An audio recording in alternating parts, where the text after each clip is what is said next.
be surprisingly boring, though, because of that, Rachel. I mean, because both of them know that there's so much at stake, and you can't turn it into a reality show. You really need to come down to substance tonight. Yeah. Well, be sure that he's got a couple zingers in his pocket that he's going to pull out that are going to be memorable.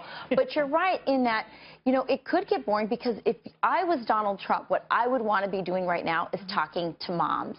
Because what we're seeing is in the suburbs of Pennsylvania, even Wisconsin, Virginia, Nevada, Ohio, these are suburban moms who maybe voted for Obama but tend to vote Republican, but, you know, we're leaning towards Hillary up until, I think, about a week ago, when the domestic terrorism stuff started happening.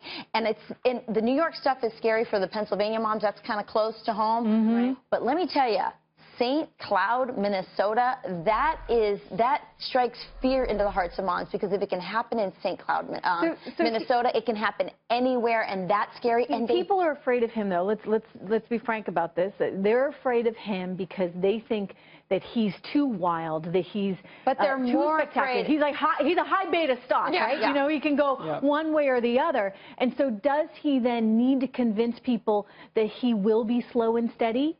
Yes. To a certain extent, Harlan, tonight? Absolutely. Look, we've seen this from Donald Trump before. For instance, when he goes on teleprompter, we see a totally different Donald Trump. He's very reserved. He's very calculated. He's careful with his words.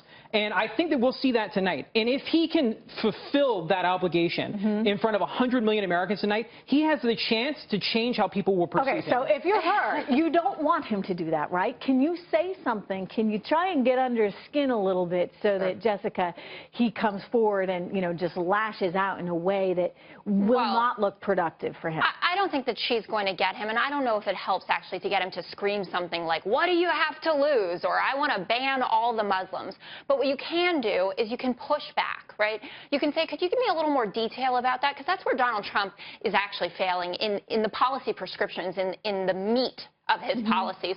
And I think but how about how you can needle her? I mean, do you remember this moment? Yeah. What difference does it make? I mean, she can also get under her skin, absolutely. too. I mean, the two of them can be volatile, him way more so than her. But, you know, he's had great success with a totally different audience than we're going to be having tonight. The GOP primary looked very different than a national electorate. He needs 65 million votes. That's true. She never gets pushed the way that he does. That's not true.